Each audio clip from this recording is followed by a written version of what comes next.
Yeah, you got to do it like all the big talk show guys. Jimmy Fallon, they always have the water cup. Right. I always have something. People get on me about this. They Is don't. that your Hey, photo on there? Are you throwing photo on there? Wait, hold that up. It got me edgy. It was like, you got a cup. They were like, why do you drink in the beginning of your show? Why don't you just get into it? I was like, no. I'll tell you later. What's going on, everybody? Troy Rawlings here. Welcome to another exciting episode of Meet the. Today, I have the privilege of interviewing, a lot of times you say a friend, but I actually know this dude. He's actually a friend. One of the first cats I met when I came out here to Los Angeles back, believe it or not, 2008. So I don't usually date these, but 2020 is a very historic year for coronavirus, COVID, uprising, election, all kinds of stuff's going on. But this young man, actor, artist, literally artist, actor, producer, director. I call him the Hollywood guy in a good way, and I'll tell you why as we go on. But make some noise for Justin Nesbitt, aka J Nez. Justin Nesbitt, what's going on, brother? What's up, man? Yeah, some people know me as my little alter ego name, J Nez. So, Jennifer Lopez, J Lo. We all got that thing. Everybody's got a little alter ego thing. Right. So right. mine, that's from when I was younger, and I used to spit bars and stuff and all that good stuff.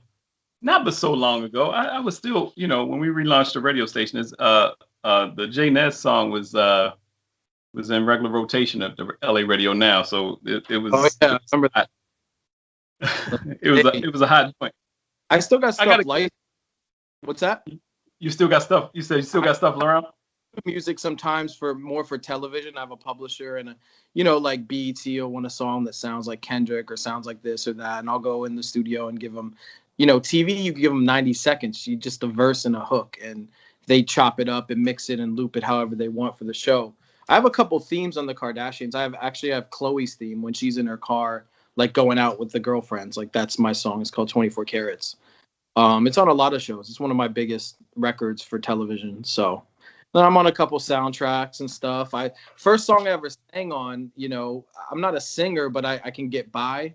Kind of like Lil Wayne did that one time. And I was just messing around singing on my first song. And that's my most successful song to date is one I wasn't rapping on. I was actually kind of singing on.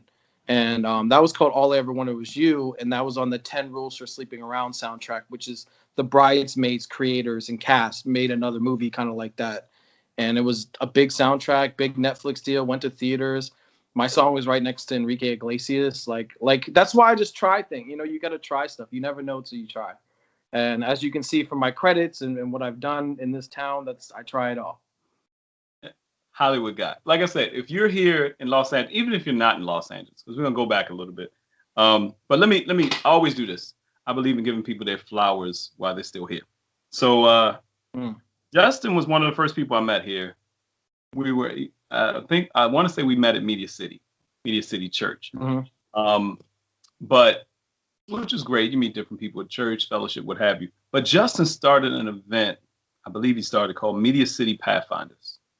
And that event immediately helped me see how small Hollywood was.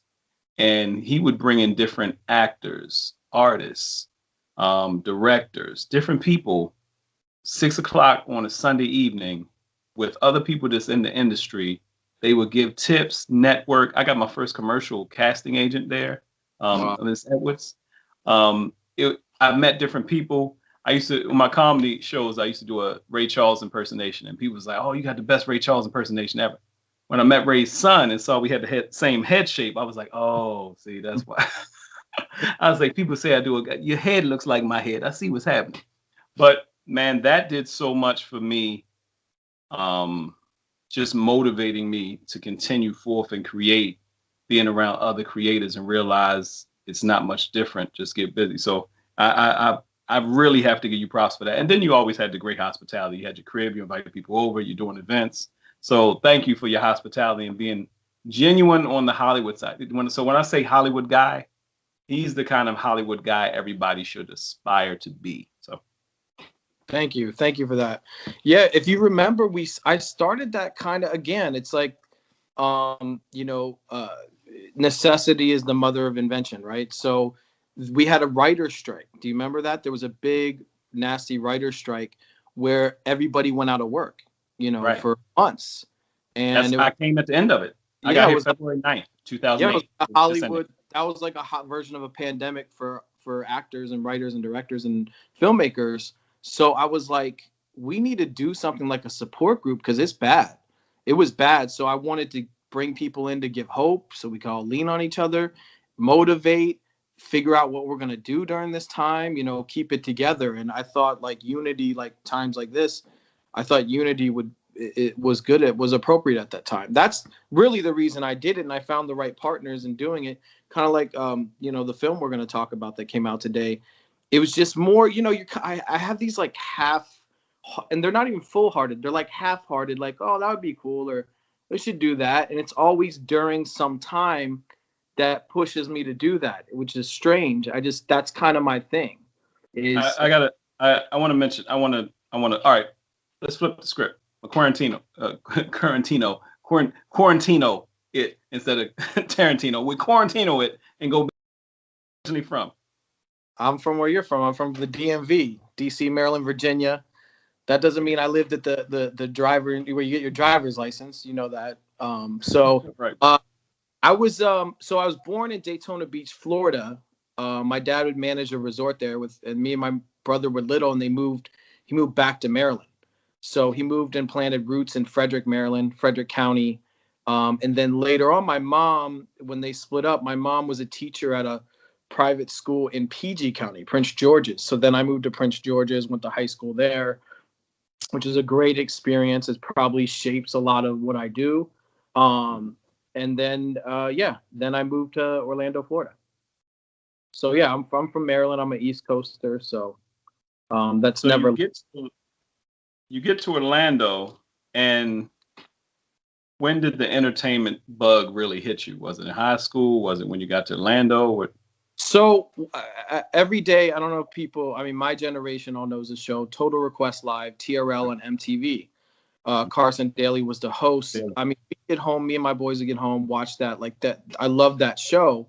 And at the time, like Britney Spears was big, NSYNC, the boy bands, Backstreet, and I was like, I want to be a part of that because I saw how popular and cool it was. And like, I felt like, okay, I want to be part of it. So it's like watching the Beatles at that time. And, it's like, let me go, or Motown. It was like Motown out of Orlando. All the hit pop artists, Christina Aguilera, they were all being manufactured out of there. And I wanted to know, and I saw a news special on the guy that was doing it. A lot of the bands was Lou Pearlman, may he rest in peace. Right. I saw he had a company, Transcon. I saw like you could look it up. You had the address. I dropped off a resume there, and I just kind of went around town. I had it in my mind to move there, and I was doing modeling at the time, so I knew I could jet up to Miami if I needed to do some modeling gig or whatever. So I was doing some modeling, and then I was like, oh, I just gotta go. Like I'd listen to the pop radio. Hey, this band's gonna be signing CDs at here. Or, I remember there was a thing at Planet Hollywood, and I met Joey Fatone from NSYNC there. Because Orlando's really a small town as far as the entertainment aspect and people are concerned because Disney World takes up all of it. It's the number one tourist destination in the world. So I just would say, hey, and, I just go to the House of Blues where his bands performed and try to meet him or get around people that knew him. And the first group I ever met was a group called LFO. And I met Rich Cronin. And he was really nice to me. And I told him I was trying to write music. I'm trying to get involved with what you guys are doing. And he was also with me. He introduced me to his road manager. And then I just kind of started meeting people. And I ended up working at Lou's company. I ended up helping out with Johnny Wright a little bit. I got to do some stuff. I became really good friends with his cousin, Melvin Brown, who found Convict Music years later with Akon. He found Akon and T-Pain, and he built that whole thing. And Melvin and we're still cool to this day. But he'd bring me in with like Boys to Men in the studio. I sat with Wanye when he got the information. He's like, you're not gonna believe this. We just beat Elvis and the Beatles for #1 song of the time, End of the Road. I'm so excited right now. He's like, bring your friends over to the studio. Let's all, I got so many cool moments in Orlando, and all I did was really just, you got to kind of like I don't know. I just saw. I was like, I never thought it wasn't possible. You grew up in Maryland, so your parents are very influential in people in your life, and most people will not tell you those things are possible. No, go to college, get your degree. I'm sure you've heard it. A lot of people listening have heard that. My dad never said that. My mom never said that. They never said don't. My dad was more like, you need this much money, so this much money. And I didn't hit his amount, but he still was like, whatever, you didn't hit the amount, but go, he gave me his blessing, and he was a minister. My parents were missionaries in Haiti for years. I think I was conceived in Haiti, or my brother, like, we have a crazy background, but my parents were never, and they split up eventually, but they never held me back. The one thing my dad did say, he goes, because I played basketball, us hoop dream guys, kids, he goes, the NBA, maybe not. He was like, you're not even quite 6 foot, you're all right, you can shoot, but he's like, I don't know. Because I got to play against, when I played in PG County, I played against Steve Francis, Joe Forte. So I played against a lot of the future NBA players. And I wasn't dominating or anything. I had one good game. But, as you watch Michael Jordan, that's what's great about him, is he makes you think you can do it. Right. Race and you just want to be like Mike. And but I learned later in life, I'm not going to be in the NBA, but I can take that mentality, the MJ mentality, into what I want to do. So, it was great. It's great to have parents that don't hold you back. So I think that's just how I've lived my life, is just, I can meet that guy. He's a guy, right? We're a guy, you're a guy, I'm a guy. We're all just guys and girls. You know what I mean? Like, we're human. We can meet each other. And what's the worst that's going to happen? They don't like you, or what, I don't know. You really have nothing to lose. So I always had that mentality. That tenacity is something that it takes. I say, if you can make it, I'm from Baltimore, of course, but I say if you can make it in Maryland, you make it in Baltimore, you can make it anywhere. And the same mentality. When I left and came out here, it was later in life, because God definitely grabbed me early when I was about to head to New York and said, well, go get your mom. She died from drug addiction. Ooh. So your life takes different spins and different turns. When I came out here, I was just ready. I was like, no one knows me. I'm going to act like no one knows me. And within 8 months of getting here, I had my first development deal. But it was like, it's that same energy. I love the fact that you said that, and I had to check you on it, because you were like, kind of half-heartedly. Don't get it twisted. His half-hearted, Justin's half-hearted, jumps out and still does it. So you half-hearted, like, I ain't got nothing to lose, but you're doing it. So you're fully doing something off of just the first idea. So I know what you mean by half-hearted, because some people are wholehearted into it, they writing everything up. You're like, I got an idea, and you start walking. See, that's the difference. You get an idea and you say, well, you don't sit down and say, well, let me do all this stuff and plan it and check with 3 different people. You said, let me get a plan, and who can help me make this happen? Hey, come over here. What do we need to do? Well, set up the camera. And next thing you know, you're doing it. So it's not half-hearted.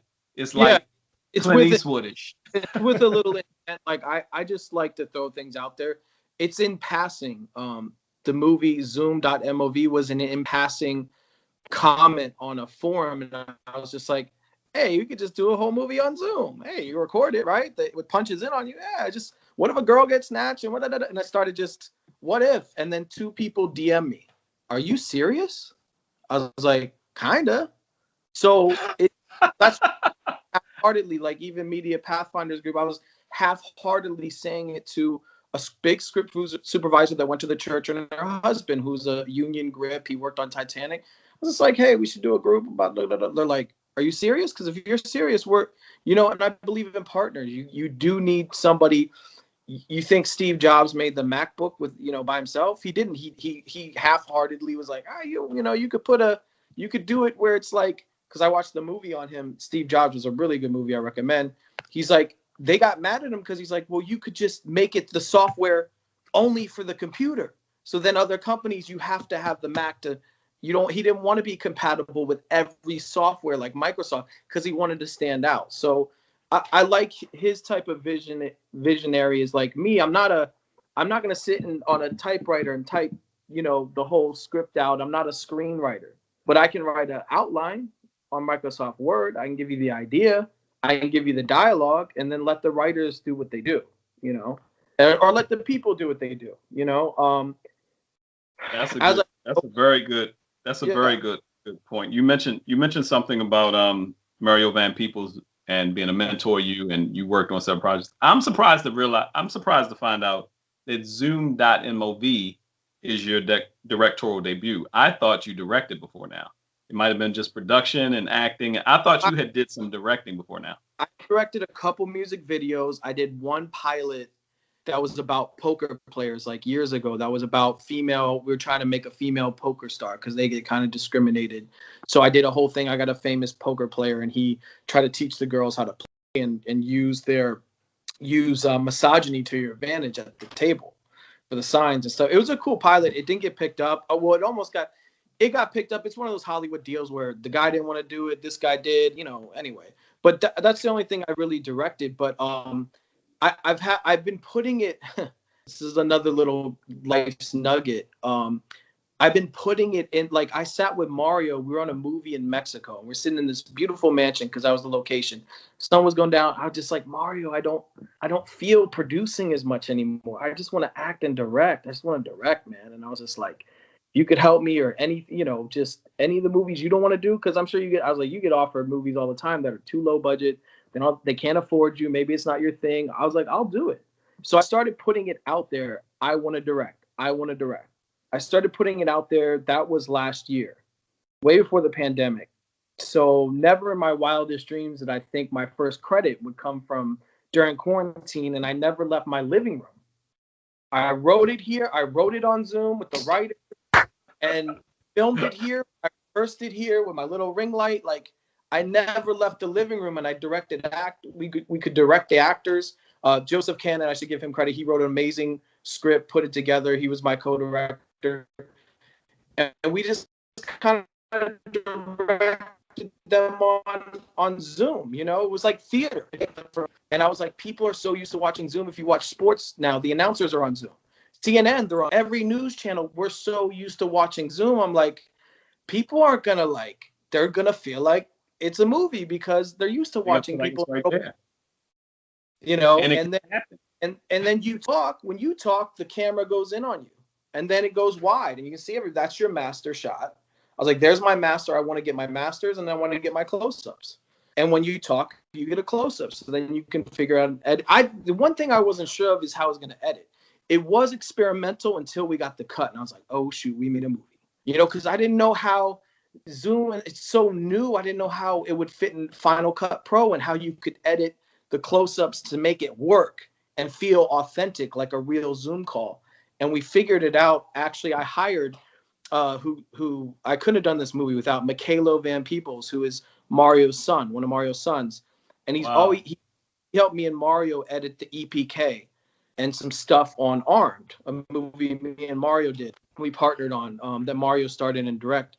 That one had a good message. That was actually about gun sense and PTSD, which was, when we started that movie, there was like one mass shooting or a couple. And then by the time we edited the movie, there was Vegas and I was like, Mario, we wrote this script like a while ago. Like, it's crazy how relevant it is. And same thing with Zoom, I think when we did Zoom, there was, it was right after, it was before George Floyd. I think so, somewhere around that. I think right when George Floyd happened, then you got all this other stuff happen after, and I was like, it's crazy. Now it keeps happening.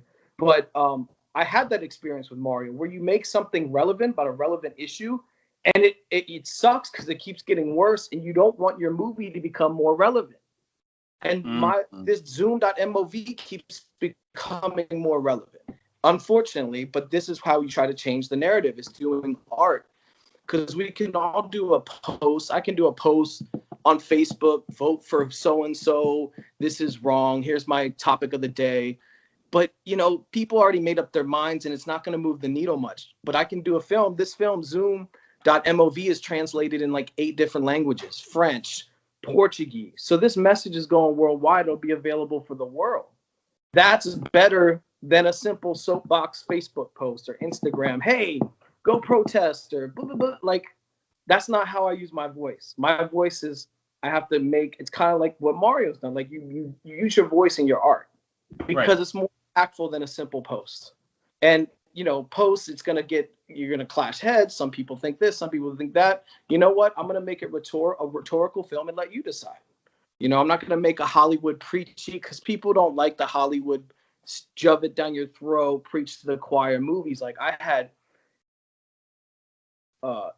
opinion differently that were in the movie, so they got to do their little improv and voice their little thing. We wanted everybody, and there was in casting, one guy, he's kind of like a red hat guy. You know what those guys are, but he was like, do you still want me a part of the thing? I was like, yes, we want everybody. Because what you realize, and when I see the red hat guys on TV, they're like, well, here I got a family. These people like me. But if I go in front of a blue hat guy, I get ridiculed. I get told I'm trash. They just want to be heard too. And I've been able to move so many, because I've been blessed to have people in high places on both sides. I know people, the red and really close to the blue. I mean, me and Mario had Van Jones. Mario's actually campaigning for Biden right now. Like, he's on the campaign trail. Mario goes on all the talk shows, Al Sharpton, MSNBC, CNN. He's done Fox. We even did Fox with Arm. So I try to pull everybody in, like, to them. Like, you got to meet in the middle. It's the only way you're going to get things done. So you can't just outcast people. You got to get everybody push, the right a little, center, the left a little, and then we can all, that's harmonious. That's where you make the deals. That's where progress happens. So that's what I try to, instead of just making posts and endorsing candidates. Like, I told some pundits, some people, I said, focus on the vote. Don't just say so-and-so sucks. He's a terrible guy, candidate. Focus on the vote. Obama won because he focused. He said, don't boo, vote. He didn't have to deck Mitt Romney. He never personally trashed his family. He just said, if you don't like what's going on, vote. And that's what I try to do. I'm just like, I told all my political friends I said, guys, don't make the mistake of 2016. Push voting. And if you notice, the last month, all the celebrities, vote now, vote campaign, rock the vote. I said, bring back rock the vote. Diddy was successful with it. You bring back rock the vote, you'll be successful. You can see the change you want. And I did that. I said that. I had a meeting with them, and I said it like 2 months ago, because I don't put my face on anything. I'd rather just influence. Right. Because you put your face on it, then they start, it's all personal then. And I always say I don't vote for people, I vote for platforms. The people are like, oh, I don't like his hair color, or he's creepy, whatever. Like, I don't care. What are the platforms? What are the things I'm passionate about? So I don't know. That's what I'm doing with this film, and I want everybody involved, because when you involve people that don't think like you'll see they latch on to things. They agree with you on a lot of things, and then I end up getting like a red hat guy involved with social justice because he felt part of it. Do you think and I know it's second nature to you, because I know your personality, I know how you flow.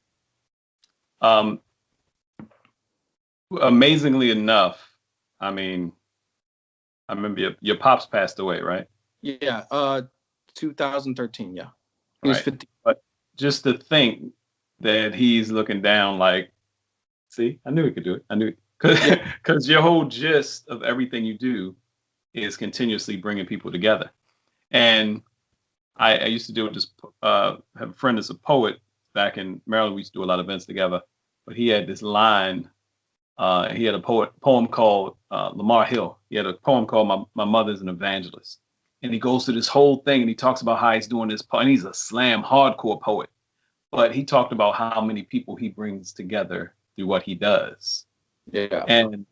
And that seems like the big pull of everything you've continuously done. As long as I've known you and what I've seen you do and work on, even when you work on music, you're bringing people, different races, different beliefs. You always have that magnetism to bring people together. So that's on this, and I'm excited. Like I said, I'm excited for those that are watching now, you're probably checking this out on YouTube, checking out the whole thing, and checking the clip out on IGTV. But if you go to Amazon, it's on Amazon Prime, right? Is it on all platforms? Amazon Prime right now. Yeah, Amazon Prime Video. You can rent it right now, buy it, download it. Roku, Vimeo on demand, which is a new thing I heard about. Vimeo on demand, it's on there. But Amazon, if your listeners can just leave a short comment, loved it, hated it, whatever. It's hard to when I made the film, because I've had movies reviewed, and you get good reviews, you get bad reviews. I was like, they can't knock me. I'm not trying to win best cinematography. I shot it on Zoom. I never left Zoom. I got to mention that though. Your first movie, it's kind of hard because your first movie, you were a kid and you played in Monster, and Charlize the movie won an Oscar. So It's kind of hard if they go back and say, "Oh, him from that Oscar, it's a big change from Monster." Yeah, I look that's gotta be hard though. Different. That was like 120 pounds ago, I think, or 20 years or 20 pounds ago. That was fun working with her. And Patty Jenkins directed that film, and we've always stayed in touch. And I've always thanked her because I'm not kidding. Like, and I've ran into Charlize and I thanked her. I was like, I wouldn't be here without that film. It gave me the courage. It gave me, and it was, they were where I was at. They met me where I was. So you can have a dream from wherever. And Tyler Perry taught us that. Tyler Perry's never been to Hollywood before he blew up. He blew up in his hometown. Hollywood came to him. And I remember him saying, like, God told him, you don't need to go to Hollywood and do what everybody else does, get a headshot. He created the character and focused on a play. And he never auditioned. Tyler Perry has never auditioned. Isn't that crazy? He's never auditioned for anything in LA. Yet he's a conglomerate. He's one of the wealthiest studio owners there is. And that's kind of, I call myself, I'm from the Tyler Perry School of Filmmaking, in the sense that you don't need to be in Hollywood, or you don't need them to come to you with the idea and all the stuff. Do it all yourself. You got to just do it all yourself. And I'm really inspired by him. My brother's worked with him and says nothing but good things about him and his company.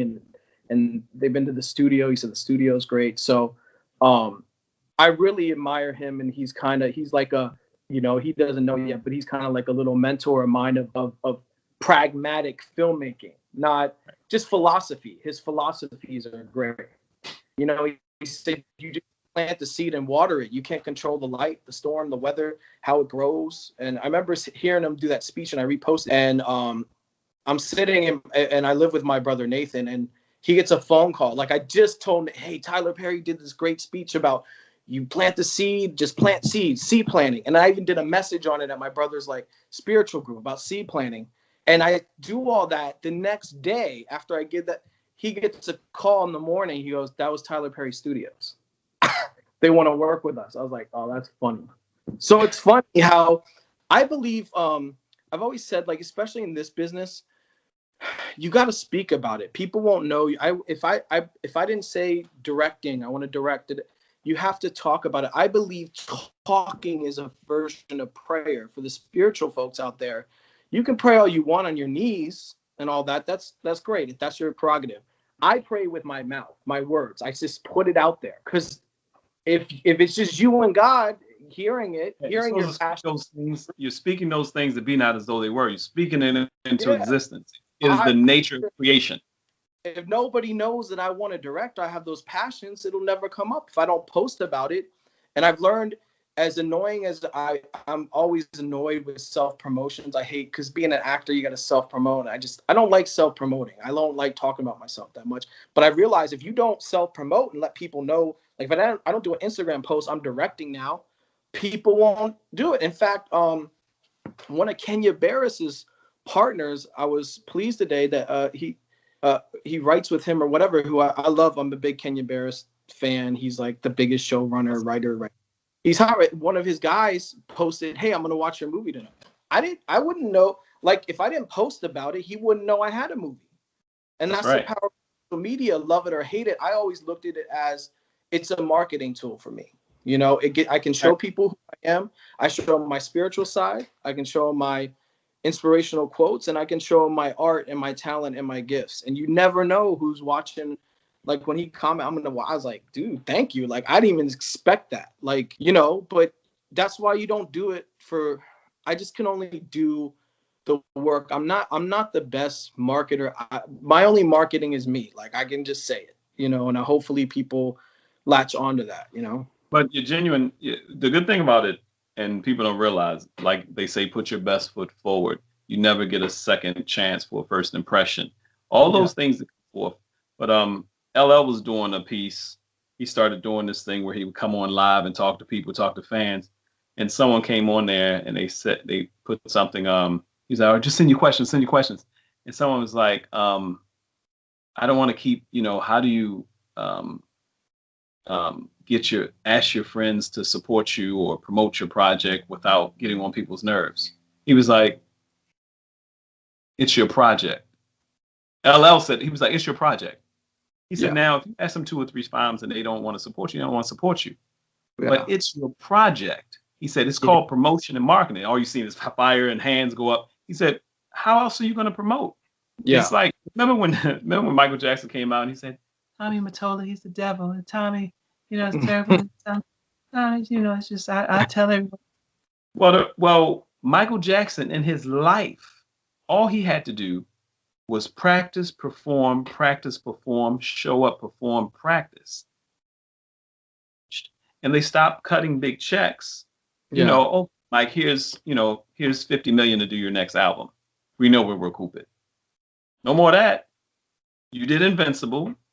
He gave the money. He's like, well, where's the extra money I need for promotion? You guys aren't doing it. He's like, well, Mike, it's a little different now. And Mike lost. And Invincible album was not a bad album. But the thing was, it changed. You had these artists that were coming out. I think this was post No Limit. Master P changed the market. The game, yeah. Wu-Tang and those companies, Wu-Tang and people like that, they changed the market. Guys that got out there and promoted. It was just the trunk. That was the trunk. Was the record business was in the trunk of your car. That was your record shop. That was Master P's record shop. Was the trunk of his car, and which is brilliant because they changed the game. You don't have an owner. You own that car. The rent's cheap on your little CD store in the back of your trunk, and it can go anywhere. It's mobile marketing. You can take it anywhere. That was one of the most genius things, bootlegging and stuff. And I was around when all that stuff took off in DC, as you can imagine. So I got. Hey, we talk about Tyler Perry. And I was working in the barbershops in '95. If it wasn't for and it sounds crazy, but if it wasn't for the street DVDs that hit the barbershops and salons of Medea and the plays with Medea in it. That's where the camera's all shaky. You're like, dude, don't move to the left. And then somebody in the back of the theater, boom, he next to the soundboard. And he went to the bathroom. The dude went to the bathroom. You see the shadow on the screen. Yo, crazy. You're like, oh, man. The bootleg movies was one thing, but when they started doing the plays, they were high quality because all Tyler did is put his plays on DVD, and they went all over the place. Got it. So they bootlegged not bootleg, but they the DVD, but they copied it. They filmed it in DVD. So by the time Tyler Perry brought his play to places like Baltimore, and the first one that did that was so funny. Shout out to DMV. We're about to give you some mad props. First one that did that, rest in peace, he passed away recently, was Shelley Garrett. Shelley Garrett had a play called Beauty Shop. Beauty Shop. If you go back and watch it on YouTube, because YouTube is amazing, go back and watch Beauty Shop. Beauty Shop became the schematic, the layout, the template for Black stage plays. You had some gospel, some female that's doing wrong. All the gossip that goes on. It was the groundwork. That's Barbershop. The Beauty Shop movie, the Barbershop #2, all of that came from Beauty Shop. All of that came from Beauty Shop. So he had this tour was going on. You had the gay guy that made at the end made gospel piece, and everything was in that. So when Tyler Perry came, and David Talbot came, and these other people came, they were doing a lot of Beauty Shop. They were doing a lot of those, or Mama I Want to Sing back in the day. Yeah. So you had these Black stage plays and went up and down the Chitlin circuit, where a lot of people for years, comedians like Red Fox and all these people, did amazing work.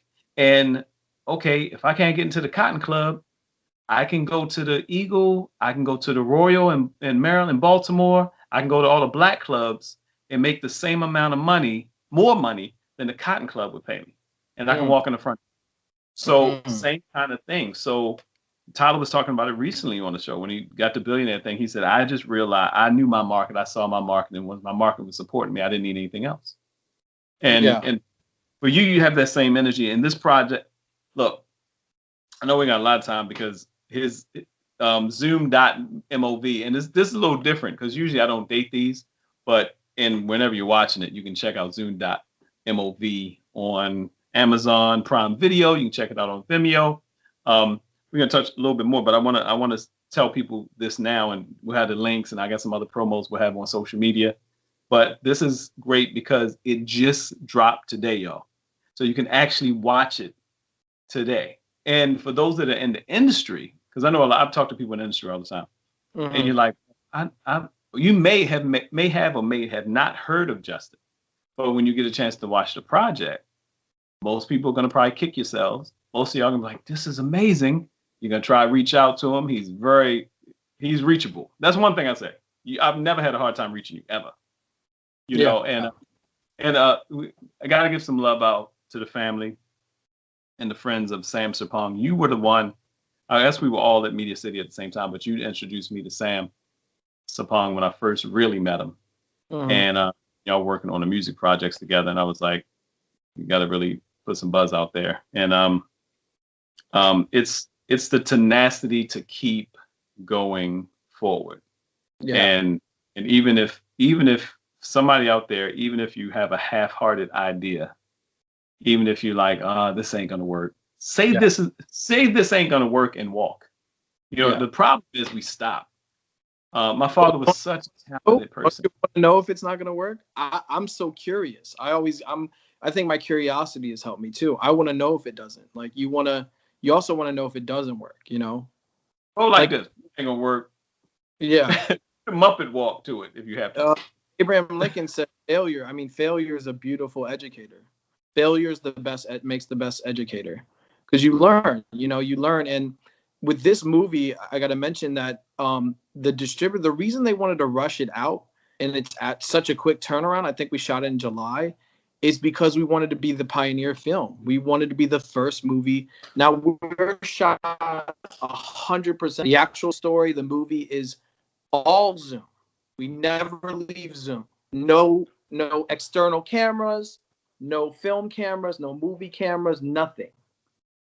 This is the first 100% Zoom film, maybe of many. Maybe it'll be the only one. Either way, it's either cool if you're the only one, but it's also cool if you're the first one. You know what I mean? And I wanted to be pioneer. I wanted to pioneer that. You never know. I could see TV series. I mean, I could see a lot of things, but I kind of wanted to lay the groundwork. You know, you don't make money from being the first, but you do make history from being the first. So that's kind of what we wanted to do, and that's why we rushed it and we got it out. Thankfully, the distributor really respected that. They're like, yeah, we've been getting these half Zoom movies. He goes, thank you for not half-assing it. It's gonna help you. He goes, because we could have put a real camera, make it look pretty, but also back to what I said about reviews. Then there's criticism. You're subject to criticism. Oh, the lighting was bad. I shot a budget, no money on Zoom. They can't talk about the lighting. They can't talk about the score. There isn't a score. It's Zoom. They can't. Just Zoom.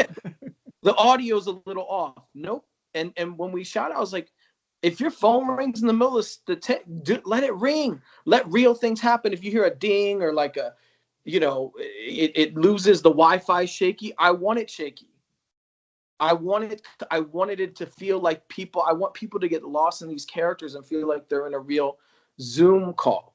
And I got to give props also to Tristan Cunningham. She's the lead. She's wonderful in this film. Mm-hmm. She was my producer. Like I said, I produced over 25 features, maybe more, 30 features. I'm kind of over it. I'm ready, because I've seen people mess it up. I've seen directors mess it up. I'm like, I'm tired of supporting directors that I know a little bit more. Like, I think I can do a little bit better than they did. They got lucky. They got an opportunity. God bless them. But I think I could do better at this. I think I want to tell my own stories. So I like cropping. I've had that. Yeah, I've had that incident before. I read somebody's. I read a friend's screenplay for a movie he had coming up. Yeah. And I called him back. I said, "You wrote this?" He was like, yeah. I said, this is phenomenal. He started laughing. He said, yeah, I write all my stuff. I said, like this? I was trying not to, what I was trying to tell him, I was like, I haven't seen you translate anything on film as good as this. And I think that's the frustration you have being a creative, especially, like I said, the first film that you came out the gate working on. I have really strong OCD as I gotten older.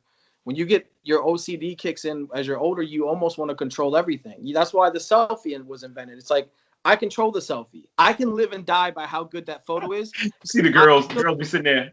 Yeah, because I took it, but I like the selfie. OCD people love the selfie because we like control. And that's why I like this film. Like I could help with the artwork. I could help, and Tristan Cunningham, I want to shout her out big time. She had gotten a grant. I think this is a Black filmmakers grant or something. And she used that to help do posts. And she expressed interest in having a production company and producing. I'm ready to pass the torch. Like I'm good. So I got to uplift her, and she created an LLC, and then she has the movie is through her LLC, Lena Light, and now she has the opportunity to keep going and doing that. Because, one thing Mario said, you don't always have to be the man. You know what I mean? It's like, I want somebody else do this stuff. Like I'm trying to do something different, and she really came through, produced the heck out of the movie for it being her first producing time.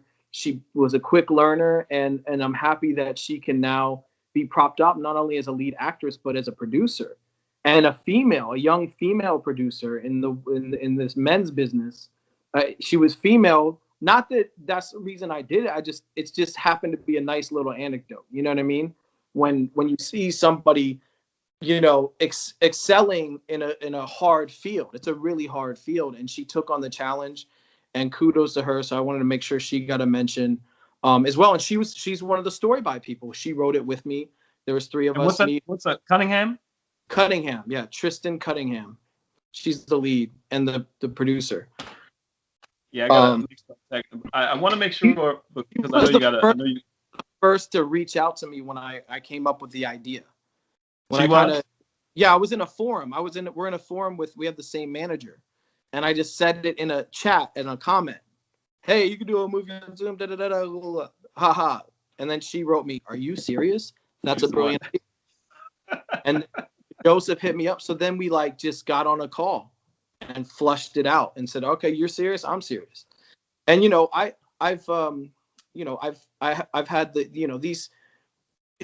I've been in the business 2004. I mean, I did Monster in 2001. So whatever. I've been in the business almost 20 years or whatever. And you realize when you do your own thing that everything is not corny, but everything happens. I didn't know Mario, hey Mario, I'm trying to do this thing, and then his son edits my movie. I didn't know I've built all these relationships that I just admire. Then when you need something, you're like, wait, I know people for that. Wait, I can reach out. It's crazy. You don't know why you know people or I just like people. I don't, because people ask me, hey, you've done 2 films with so-and-so, and I don't want to say names, but right. Y'all tight? I'm like, no, because as a person, we didn't click. Me and Mario click. We understand each other or something. I think it's mostly because Mario's humble. He's reachable too. If you go up to him, he'll talk to you. He's very reachable. He's a great dad, family man, and I see a lot of my dad in him. And it's gotta click. I'm not the type of guy. I'm not just oh, you did movies with so and so, and why aren't you guys tight? I'm like, no, because we just didn't click that way. And I'm not one to go seek a relationship or a friendship. You gotta have somebody. And you got a lot of people that aren't tight with everybody at their job. It's funny because you see a movie and you're like, oh, y'all seem so good. It's like, are you tight with everybody at your job? It's like, I don't like Frank. It was like, I don't like Frankie. You got to seek each other out. You sought me out, right? I sought you out. You seek me out. Mario sought me out. Once we first worked together, he just started hitting me up, and it's like, you hit me up, I'll hit you back. And then you want me to just, help? I'll help, So I think we seek each other out. I think the best relationships are the one that are two-sided, where you seek each other out. It's not just right. Oh, you work big timer, dude. why aren't you, because I've seen people, they hit them up, they try to go to their house, they try to get buddy, and I'm like, I just think whoever's meant for you is meant for you. And I think that's how my career has been. I work with the same people all the time. I've done 8 or 9 with Mario. My partners, Frazier and Jeffrey, we've been partners for like 16 years. We've done over 20 together. Same people, like Adam Sandler. I always admired that about Adam Sandler. Whether the movie's good, bad, or indifferent, he got the same grip. His actor buddy plays the friend. His caterer's the same. I heard his Spike Lee the same way. Yeah, and that's always, and Tyler's the same. And I think you gotta. That's the independent spirit award of this business, is when you're independent like Spike and Tyler are, because they don't have the studio stuff, and if you keep the same team around, you'll do well. And then you realize, like after Sam passed, I almost didn't want to go to set, or I was about to go on a movie, but I had my friends there. I was working with friends. So I said to myself, I said, you know what? I get to go work with friends. That's a blessing. And who better to work with during a trying time and a tragedy like that than be around your friends at work, doing what you love to do. So that's really helped me. And I was like, look, if I make movies for the rest of my life with these 3 guys, I'm good. I don't need, if Spielberg happens, great. Or if some big filmmaker I admire, great. But you got to also do it with people Mario always says that. You got to do it with people you like. Like, that's the funnest work, is when you're working with people you like and they like you. So that's one thing I learned. I know we can rock out. We can rock out for a while. I know you have a meeting with your crew. I'm good till 5:30. Oh, like I was saying. No, I want to touch on this, and I don't want to give any of the film away. Y'all got to go see it, and it's a thriller. Okay, this is a thriller. It's informative thriller. Huh? Informative thriller. Informative thriller, and it's a movie. It's not a short. It's a movie. 72 minutes. I think it ran 70 minutes, 72 minutes. Just under 72 minutes. So I don't take up much of your time. I respect people's time. So but it's a thrill ride. Go check it out. It's you're gonna be happy. But what I like, and this is a conglomerate, I like to inspire people. I know a lot of creatives. A lot of people are gonna see this. I believe this is gonna be highly successful right now. For what, and one thing I know about you is you don't put measures on your success.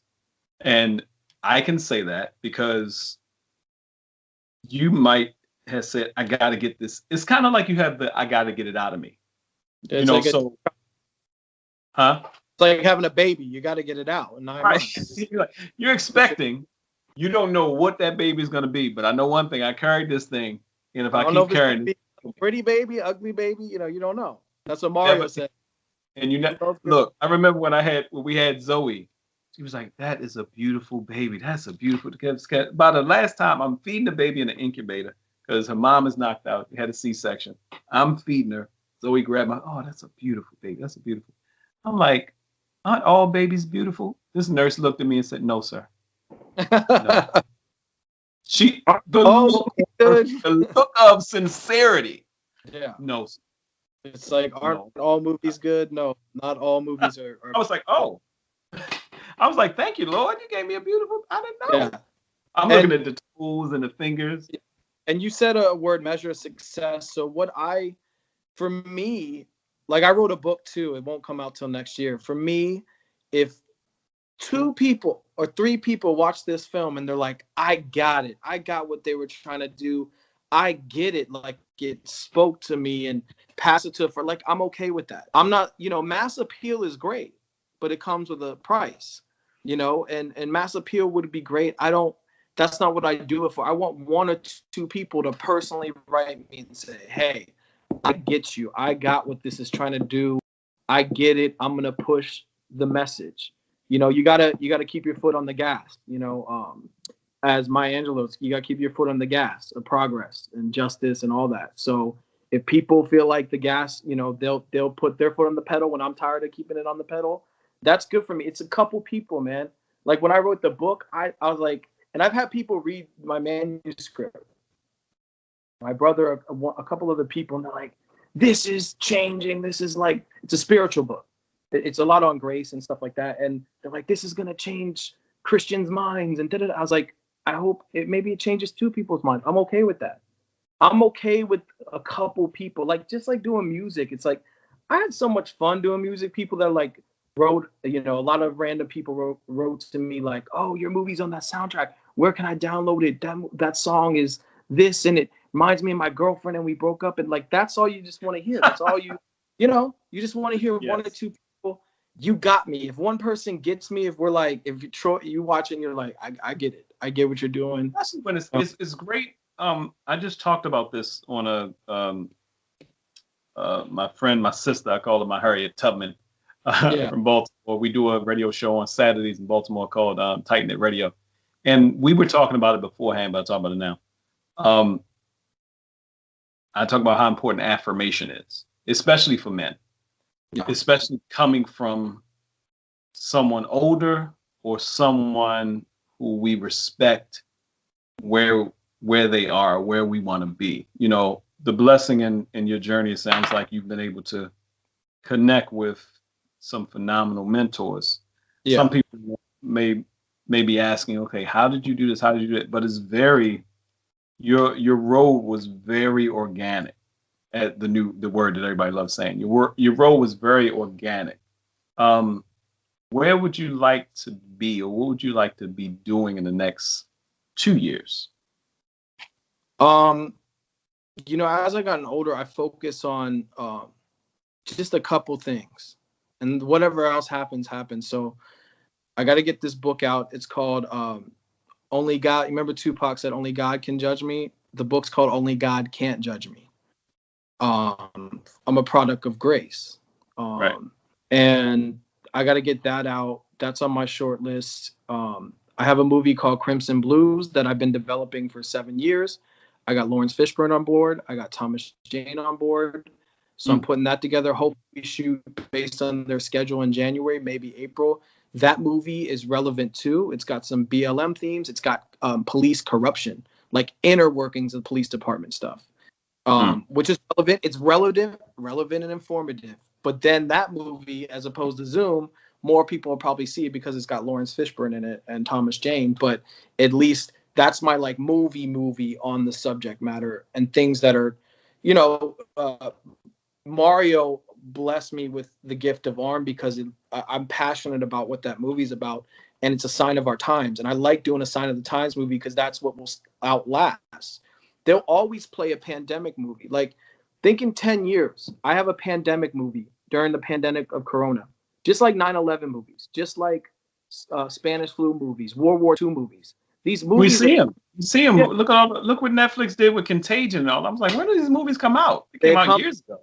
Because it's relevant again, and I want to make it. But it's like a time capsule. What I want the future generations to see our challenges during this time. 20 years from now, these kids will see this film because it's always going to be around, and accessible, and see it and understand where we come from as a country, as a people, as for humanity, for the world. And how the world's gotten involved in our issues. Before, it used to be like, it's an American issue. After George Floyd, every country made it their issue because they're like, if it's an American issue, it's our issue because it's a human issue. It's a human rights issue. Right. So that's why I'm glad we did it. Maybe it won't take off. Maybe in 5 years it'll get popular because people will be over. They'll be just like, okay, that's over. Let me watch a movie about it to remind myself where I came from. And I think it's important. So I got the book. Crimson, the next 2 years, those two things are heavy on my heart and mind, and then I'll just breathe for a minute and figure out what's next. But I'm hoping to do TV. TV is like a country club that's hard to get into. TV and film are two different clubs, man. The TV, they got the gatekeepers, the guards, the big showrunners, and I've tried to work TV scripts. I had one with, I think Antoine Fuqua was attached to direct the pilot or whatever, and it just wasn't, political, and it's very a country club. So I might have to just Tyler Perry that and come up with a series. That's on my mind too, is a series. And honestly, a series like maybe it's just an office Zoom call and people get to see the characters and they spill the tea every week and you see the different. I don't know. You know, I'd like to do some type of series at some point. That's kind of next after I get these. So I got Zoom, the book, Only God Can't Judge Me, and then Crimson Blues. Those are my get these done, and then I can breathe and think about my next move. That's the way I've been. But you said organic journey, and I don't think about how I got here a lot until somebody asked me, I think a year ago. A girl I was dating, oh, how'd you get in the business? I was like, man, that's a good question. People barely ever ask me that. It's the most wildest story. And I'm going to tell you. So after Monster, you know, I thought I was cool coming to Hollywood. The doors are going to open. I was in an Oscar movie. You know, you're a small fish in a big pond here. So I was just, you know, trying to get an agent. You know, it wasn't easy. It wasn't like, oh, you're in a big movie. I mean, I had the opening scene, but then I was in a flashback. I don't continue in the movie. So I was young, naive. I think I was 20 years old. You know, bright-eyed, bushy-tailed kid. I was at the cell phone store in Beverly, and I saw this. Remember they used to do ads, little thing numbers, little cut. They cut the little numbers, and you pull the number, a job or whatever. Yes. It said get paid to go to Laker games. Me, I'm thinking, man, Hollywood's amazing. I can get paid to go to a Laker game. Little did I know, it's an escort service. So I go up to the guy's office because it was right on Beverly there. And he could tell he was nice about it. He's like, okay, this guy is just naive. Okay. Hey, guy. Then we started talking. And he's like, yeah, I got this management company I'm starting. I manage actors, and maybe you can help submit the breakdowns. And because I had office management skills from back in Orlando, because maybe you can just run my office. I'll pay you and da-da-da. And then I got my brother a job because he just moved here, and he was like my secretary answering the phones. So we're running this little management development company for actors. So then I get submitted for auditions. I get to meet agents because he has agents and managers come to the office to try to like sign the talent or whatever. And I was arranging a lot of those agents and met them. So I got an agent out of it and met a guy there that I worked for. And me and the owner he sat me down because I'm kind of stubborn in a lot of ways. And maybe that's my OCD or just my personality. He said, Justin, he sat me down in his office. I'll never forget this. He said, and this was in 2004. He goes, 99% of people can work for a boss. There's 1% that can't, and they're very successful. So it's not I'm not being negative. He goes, you can't work for a boss. You can't work for somebody. You're just not, you have your own ideas and they're great. And I just need things ran my way. It's my company I said, I totally get it. He goes, so how about this? How about you do some marketing work for me on the side? You can work from home and come pick up a check. We don't have to see each other. We don't have to be all up in each other's, I think he just wanted that distance from me.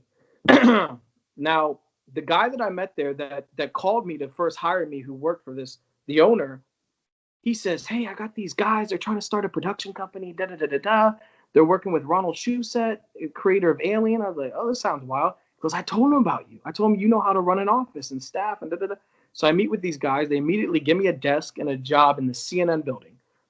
6 floors above Larry King Live. I saw Larry King almost every day at work. That's my first year here. Now, how did that happen? I responded to an escort ad that I didn't know. Not just that. He pulled it off a pole. Yeah. You pulled it was on a pole, one of the poles or a board somewhere. To post them on the telephone poles, and they have. He was walking down whatever boulevard, probably Hollywood. Beverly Boulevard. On Beverly. And pulled a go see Laker game. And walk, but it's you getting in the door. It's the foot in the door thing. Yeah, and that was. Imagine if I was conservative. That sounds like an escort or like a bad thing. I thank God for my naivety. It's like I thought he was being serious, And I grew up in church, so we're sheltered from a lot of stuff, and that kind of helped in that situation where I didn't know it was all spelled out. Then when he started talking about it, he's like, "Oh, these ladies and they're older," and I was like, "Oh, okay, that's what it is." But then we shifted the conversation. He could see that I was just like some innocent kid. He read me, and here I am. And I always think it'd be funny if I do win some type of award where I have to give some type of a speech, and I can just say that, yeah, it all started with responding to an escort ad, you know, Right. because but my whole life, whenever I tried it, like, let me meet the right people and make the right call and grind, people say grind, hustle. I responded to an escort ad because I never believed in conventional stuff. I'm not a conventional type guy. I just know how to pursue something. So anyway, I just never been, and God is not that way, and He's very unconventional. And the way, if you look at your life and how you got here and the things you've accomplished, you're like, that was like orchestrated better than I could ever orchestrate it, because we try to orchestrate our life and control every little bit, and it doesn't work. Yeah. I didn't come. I wish I had a story like, well, I came here and I grinded and I hustled and I met the right people. And no, I responded to an escort ad that led me to meet this guy who let me meet that guy. And you just did and it's funny, you used the tools you had. Jake said it, Bishop T.D. Jake says, if you're going to walk by faith, you got to be willing to look foolish. And that's the biggest thing I can tell people, because some people say, well, why are you doing, I don't understand why you're doing it. I'm like, me neither. Yeah. By the way, I get to that company. So I finally work for this company. They want to do a music department. I have a little music knowledge from Florida. And the guys, the suits, the owners are like, we're going to have a record label and you're going to run it. I said, what? I never ran a record label. I don't know. They're like, you got to do it. You want a check? You got to do it. I was like, yes, sir. I need a check. So I ran this indie label, and then they started doing a lot more movies. And they're like, I acted in one of the director's short films. He's like, do you want to cast this movie? I didn't even know what a casting director was. I know you do castings and auditions. The owner makes me the head of casting. I'm 21 years old. I'm talking to lawyers, CAA, William Morris, making deals. And I'm like, how did I do that? Like, how did this, like, I don't say no, but I want to learn. So I would call lawyers and have them educate me on an acting contract and what the deal points are. Because every contract, there's like 4 sticking points. Those points. Everything else is just hoopla. I do that. I start music supervising. I did things I never came to Hollywood to do. Then that leads into producing. Now I'm a producer. My dad's like, I don't even know what's going on with you. You just do some rant. Like, it just fell in my lap. Like, I feel like I went backwards. Like, I started at the top, producing, casting, high profile job. Now the writer's strike happened. That company folded. And then I had to go to AD, and I did different departments because I didn't have producers. Just, they got to make their own work. It's not like, you get, I'm looking for a producer over at DreamWorks. It's like, no, you got to know the right people, and it's not as easy. So I kind of just started learning all the different departments, doing random jobs after that. But it's crazy to start at the top I had a view of the Hollywood sign in a big CNN building penthouse office. And when my dad came to see me, he's like, what is going on? Should I be concerned? He's like, son, did you take some old woman to a Lakers game? He's like, yeah. No, Dad, and I feel like it was good because I started at the top, like the top level stuff. Then I got humbled after that all went away. And then I could do things more grassroots and mechanical, and I learned the mechanics of filmmaking. So I went backwards where there was no buildup. It wasn't like I started as a PA. I went to film school. I never went to film school.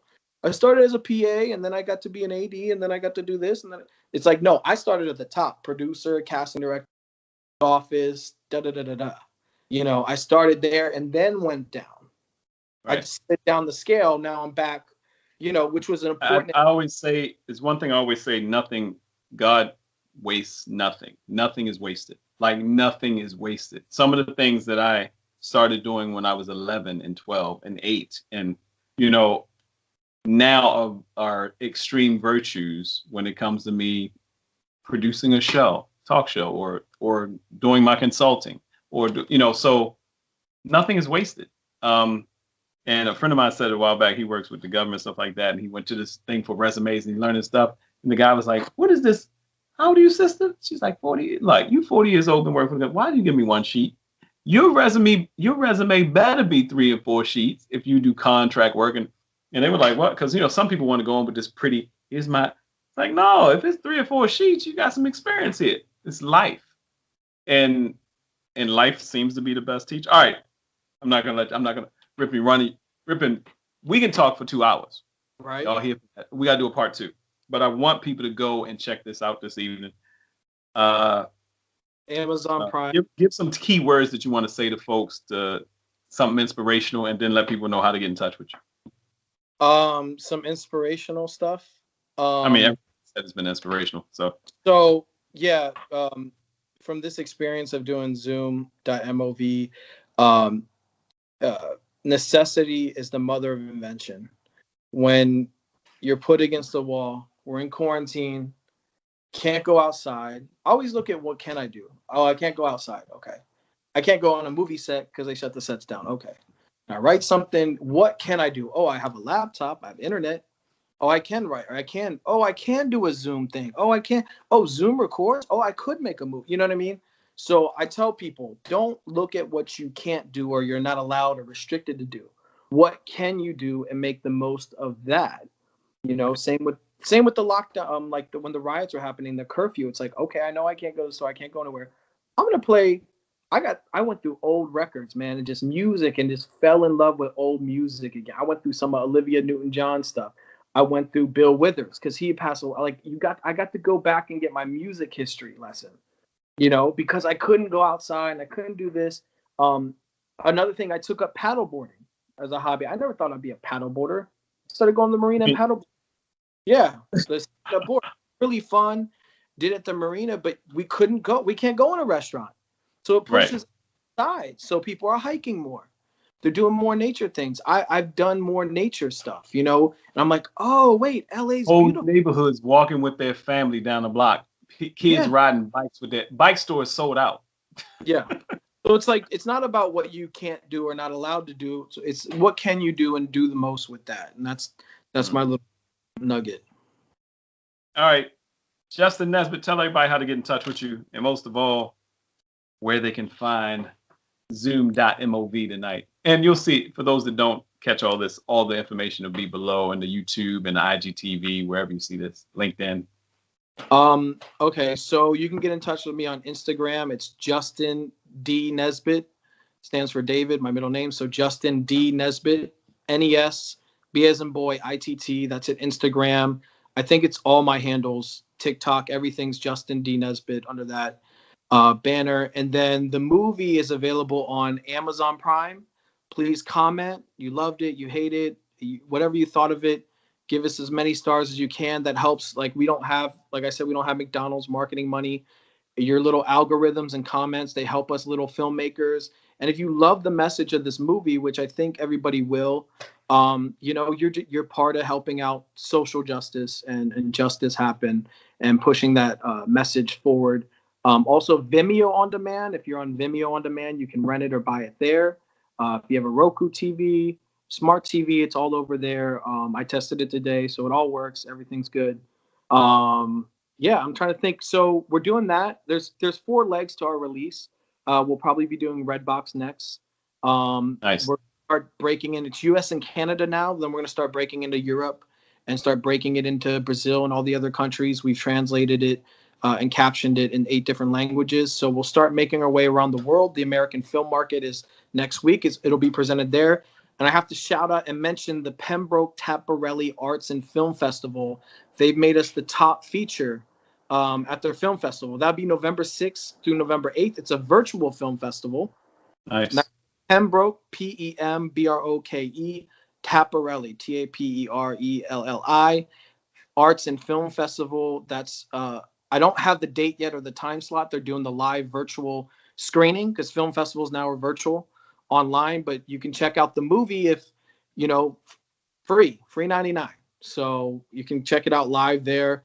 It's a social justice film festival. All the films center around justice. So it fits perfectly.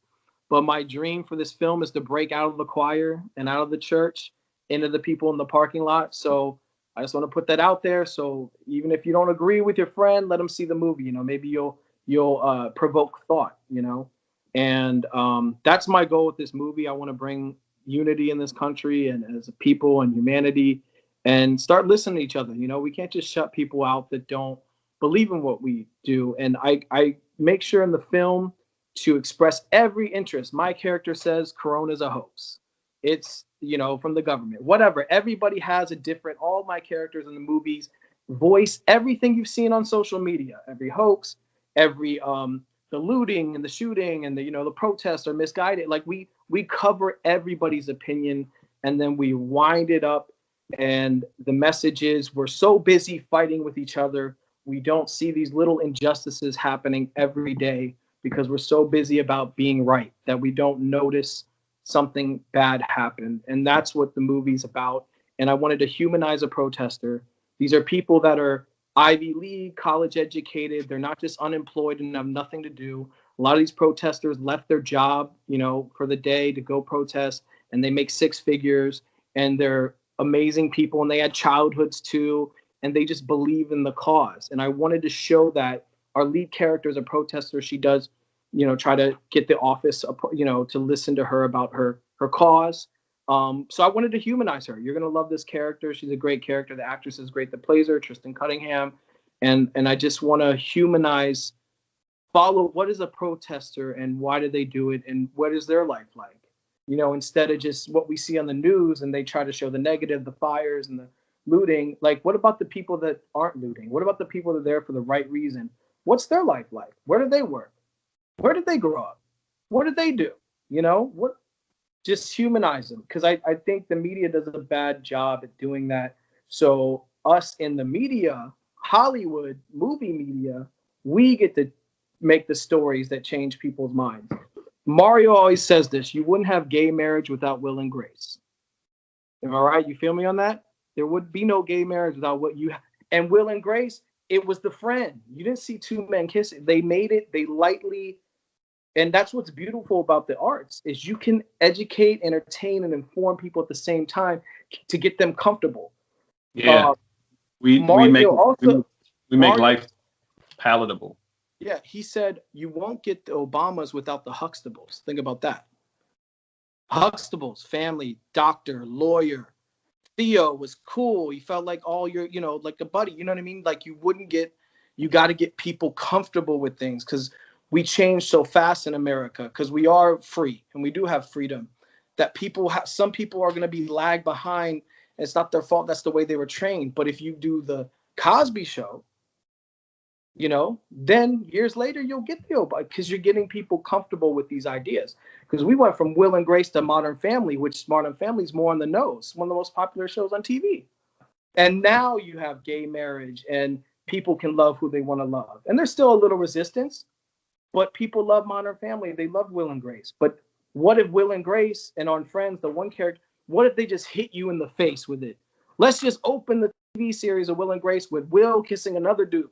That's just gonna, you can't do that. So my point to that is, that's what I try to do as a filmmaker and artist, is do movies that, they're thought-provoking. They're just nudging you a little bit, and you don't even know you're being nudged. Nobody knew they were being nudged on Will and Grace. They just thought that was their friend. No one, piece by piece by piece, little by little, the arts, we're here to make much more palatable. What'd you say? Remember Different World? Of course. That was, I mean, off of the Cosby Show, which then showed college life. Everybody wanted to be Dwayne, with the glasses and, Sinbad. HBCU enrollment was up like 50 to 60% during that time. Because it made it fun. It made college feel fun. And also the biggest thing is it exposed things that the arts expose things that most people don't know exist. And there are people that weren't, I talked to people over the years that they had never saw a Black person in their community or maybe until they went to college, but because they got involved with hip hop, that's all they knew, So it's so many different things that the arts are allowed to do. So I'm gonna let you boogie, because we gotta plug this. We gotta see it this evening. But I want to make sure that we have all that. We have all the information. We got to do another one, especially when your book drops and when you work. Crimson Blue is coming. Lawrence Fishburne and you said Thomas Jane. Yeah, he's the Punisher. For all the Marvel fans, the comic book fans, he was the Punisher in the Punisher movie. Yeah.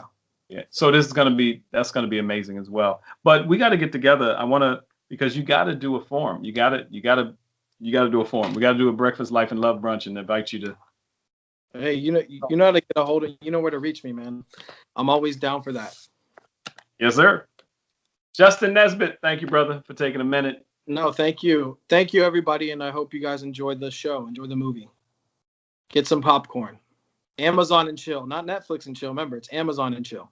Netflix might be later. Well, hopefully, it'll be later. They'll come knocking. Yeah, that's what we're trying to do. All right, brother. I'll talk to you in a hot second.